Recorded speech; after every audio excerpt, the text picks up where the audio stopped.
All right, everyone. This is the last lecture. Hopefully, after this, I have nothing else to kind of tell you. And this is part two of the concept of absolute enlightenment, and we're looking at France and see how if this concept even applies to this particular country.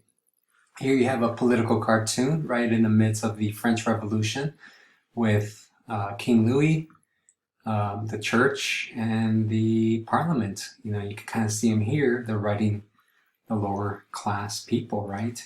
So it should tell you something about how well this concept worked in France. We begin by addressing, did it even work in France? Well, part of it had to do because they didn't even implement any ideas of the Enlightenment in France. Many of the philosophies were French, and yet, nothing was applied in France. Most of it was critiquing France to begin with. In France, you have Louis the 15th and Louis the 16th who ruled. Louis the 16th was known as a very incompetent ruler. And as you read in the book, Louis the 15th, who had affairs, which is not unique to this king, but his mistress was making policy, which is a bit odd for many people, right? That a woman that is not even his wife is making policy for the state. And just to kind of touch on Louis the 16th again, he was a bit of a kid, kind of like Catherine the Great's husband.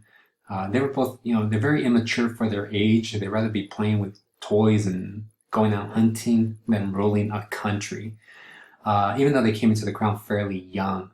And anyways, Louis the 16th marries Marie Antoinette, which is the French, the daughter of the French Empress, Marie Therese. And they actually don't have relations for, I think, about 10 years because it was very painful for Louis to engage in this act. So it took a surgery to kind of fix that. But that played a role in the French Revolution because it just made him seem impotent, right? And very childlike to not engage in a very simple task, and also not having an heir, as quickly as possible.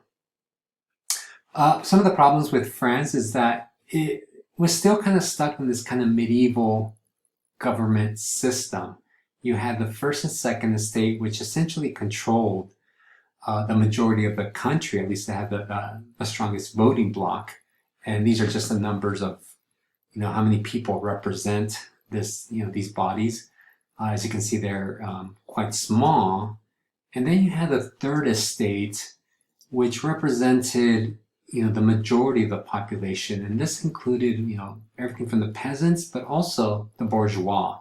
And at this time, some of the bourgeois were wealthier than some of the nobility, yet the nobility had more political say than the bourgeois. So this was very problematic because not only did the commoners, people own very little land, because most of that was owned by nobility, they also paid the majority of taxes. And as you all know, if we pay taxes, we want a voice in our government. We want representation. So this is part of that problem that France is having, is not being able to adapt in the context of a changing world.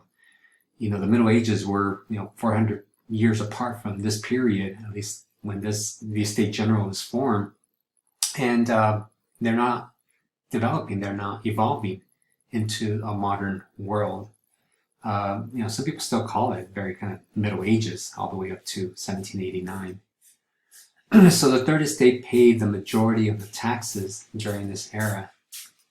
Other problems with the French monarchy was that it had a bad harvest in 87, 88, right before the French Revolution, which hit in 89, right? And, anytime the economy begins to go bad and people are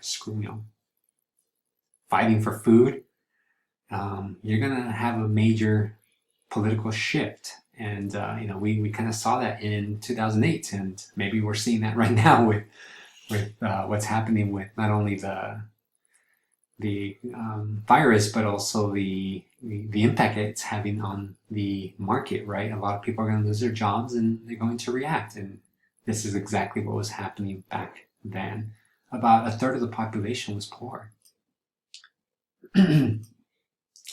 Another kind of critique is that, as I mentioned at the beginning, that the ideas of these philosophers, Voltaire, Montesquieu, and so forth, were not implemented into in France, sorry, which people saw very problematic. So ultimately, in France, it was its inability to change. It still held on to a government system that was outdated at this time. And then the final kind of piece to the puzzle is the financial crisis. France was going through, economic downturn, partly because they lent the United States some money to fight, the American Revolution. But also people saw how lavishly the crown was living, particularly Marie Antoinette. That famous expression, let them eat cake, even though it was never actually stated. It doesn't matter, it's the way they lived. While they were living it up in Versailles outside of Paris, people in Paris were dying, as you kind of see how people are struggling in the city at this time. Yet the king is living well. And in 1789, Louis XVI summons the Estates General, which is the governmental body of France, which again dates back to the 12th century. And there you have something called the Tennis Court Oath, where a group, really the Third Estate, walks out of this meeting and they go up to an open field and they create the National Assembly, which starts the French Revolution, and they eventually get rid of the monarchy. So many historians kind of view this as a turning point in world history, even though most of us kind of credit the US Revolution as probably the most significant event, blah, blah, blah. It's really the French Revolution that kind of signifies the end of one era, more or less the Middle Ages, into the modern age. So 1789 is much more important than 1776. 1776 is important only to us Americans. 1789 is really important to the Western world at this time. So what do we learn? Number one, we begin to see the fundamental rights. People begin to believe that fundamental rights cannot be taken away by government. Again, this is influenced by the Enlightenment era. People begin to see how these things are very important to their existence, right? Freedom of speech and so forth. And these concepts still impact us today because these are things that we believe we are born with. Our very existence give us these rights. And then lastly, we're moving away from a backwards Europe and moving into a modern Europe. So again, 1789 is this kind of defining moment in history where we can kind of say, oh, here's how the world begins to change. And, maybe that's something that we can say about 2020, that there's a before 2020 and there's a post 2020. And obviously only time will tell what kind of happens here, but we can see how history kind of repeats itself sometimes. All right, so we'll stop it there, and hope you enjoy the class. And I definitely enjoyed having you in my class for those 8 weeks that we got to see each other face to face. And sorry that we had to move online, but this is the situation that we were handed. Remember that there will be a final. There will be time. You'll have enough. You'll have the same time that you would have had in your in a face-to-face class, and you'll be make sure to take your lecture notes. Obviously, I can't monitor it, so you can use your book. But since it is time, you might not have time to go back into the book and find these answers. But since you're doing it at home, you obviously can access that stuff. I would definitely take lecture notes so you can use that if lecture questions show up on the exam. Have a good day.